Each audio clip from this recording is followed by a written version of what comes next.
പക്ഷേ വേറൊരു സാധനം അവിടെ തത്സമയം പ്രിപ്പയർ ചെയ്യുന്നുണ്ട് ഒരാൾ. അതായത് നമ്മുടെ പൊറോട്ട അടിക്കുന്നത് പോലെ തന്നെ മൈദാമാവ് കുഴച്ച് പരത്തി വീശി അടിച്ച് വലിയൊരു കൈലേസ് പോലെ ആക്കിയിട്ട് ഇതിനകത്ത് കുറച്ച് നെയ്യിടും.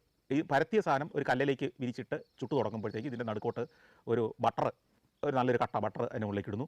അത് എല്ലായിടത്തും പരത്തുന്നു. ഉരുകി കഴിയുമ്പോഴത്തേക്കും എല്ലായിടത്തും മെൽറ്റായി കഴിയുമ്പോഴത്തേക്കും പരത്തിയിട്ട് ഇതിൻ്റെ മുകളിലേക്ക് ഒരു മുട്ട പൊട്ടിച്ച് ഒഴിക്കും. എന്നിട്ട് ഈ മുട്ടയും പരത്തി ഇതിനകത്തോടെ മുഴുവൻ. എന്നിട്ട് ഇതിനെ മടക്കും, നാലായിട്ട് മടക്കി എടുത്തിട്ട് ഇതിനെ ഒരു പാത്രത്തിലേക്ക് ആക്കിയിട്ട് മുറിക്കും. എന്നിട്ട് ഈ മുറിച്ചതിൻ്റെ മുകളിലേക്ക് മിൽക്ക് ക്രീം കൂടി ഒഴിക്കും. ഈ നമ്മളെ ടൂത്ത് പിക്ക് ഉണ്ടല്ലോ, അതുപോലെ ഓരോന്ന് ഇതേ കുത്തി വെച്ചിട്ട് തരും.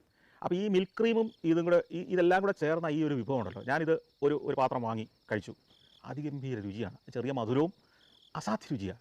അപ്പോൾ ഞാനത് തീരുമാനിച്ചു, അത് മുഴുവൻ ഞാൻ ഷൂട്ട് ചെയ്തെടുത്തു. എന്താണെന്ന് വെച്ച് കഴിഞ്ഞാൽ എനിക്കിത് വീട്ടിൽ പോയിട്ട് തിരിച്ച് നാട്ടിൽ ചെന്നിട്ട് ഉണ്ടാക്കണം ഇത്. പക്ഷേ ഞാൻ തിരിച്ച് നാട്ടിൽ വന്ന് ഇത് ഉണ്ടാക്കുകയും ചെയ്തു, എല്ലാവർക്കും ഇഷ്ടപ്പെടുകയും ചെയ്തു വീട്ടിൽ.